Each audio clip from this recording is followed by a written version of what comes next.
Good morning mga ka-project. May gagawin tayo ngayon na yung gripo ko kasi kasi naputol naputol siya. Kayo, ano ba ang nagiging solusyon niyo dito pagka bawa naputol ng ganito? Ano ba ang paraan niyo? Subukan natin mga ka-project. Panoorin niyo po, baka may matutunan kayo dito. Subukan natin itong lumbos, no? Mahirap po kasi ito, kasi una, lubog siya. Lubog, mahirapan tayo. Subukan natin, huwag natin masyadong lakasan, baka maputol lang lalo sa loob. Mahirap. Ayaw. Sakit, no? Sakit, baka sakaling kumasya. Ayaw din. Mahirap po kasi ito dahil lubog siya yun. Kung makikita nyo mga project. Yan. Lubog siya. Hindi siya malubog po yung guide niya. Ito. Sa ilalim. Ito. Kaya hindi abutin ng kung may open range hindi rin maabot. Kaya gawa natin ang paraan. Ito, subukan natin ito, no? Ito. Adjustable siya. Kaya, pwede natin siya lakihan, pwede dito.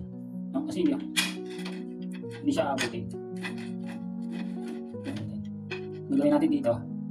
No? Pasok natin dito. No? Yan. Dandahanin natin ng pihit. Yung, sumunod na siya. Madulas. Sumunod na.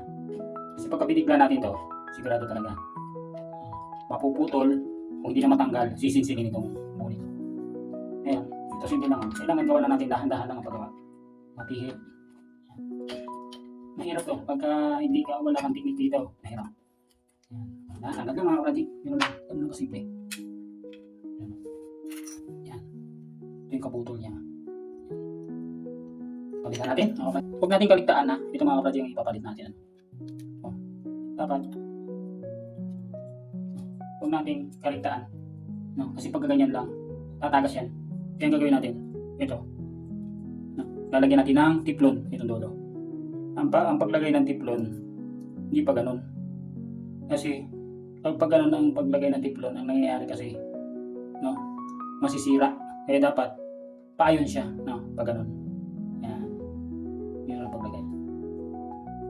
Yan natin, Yun lang mga kapatid. Huwag mo natin masyadong pakakapalan. Yung sa tingin natin hindi na tatagas yung tubig. No? Yan.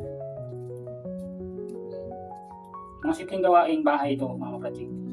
Pero kung kayo ay mag-ano nito, uupa pa kayo ng gagawa, mga tubiro, sigurado talaga malalakihan kayo. Simple lang ito mga kapatid na gawain. Kayang-kaya. Kaya naman natin na hindi na tayo kukuha ng magagawa. Gawin na natin. Kaya natin ito lalo na kung mga lalaki talaga. No? Tama na yun mga kapatid. Putulin natin. Yan, naputol na. No? Ayusin natin yung pag sa dulo. Yan. Matinan nyo, ang wala siya, no? Hindi siya nasa alay. Ayos, salpangan natin mga kapatid. Yan. Huwag masyadong pakahigpitan. Baka mabasag naman yung elbow. Yan. Okay na mga kapatid, no? Subukan natin patagasan ng tubig para makita natin kung mayroong leak. Subukan natin kung okay yung gripo na ipinalit natin. Kali wala na, no? Nabuksan ko na. Walang tulo. Tingnan natin. Doon. Madumi. Madumi ang tubig. Yan. Pero okay na siya mga kapatid. Yan. Ganyan lang po mga kapatid simple. Baka magpapalit po kayo ng gripo. Simple lang po yan. Hindi mahirap na gawa. Parang sarap po mga kapatid.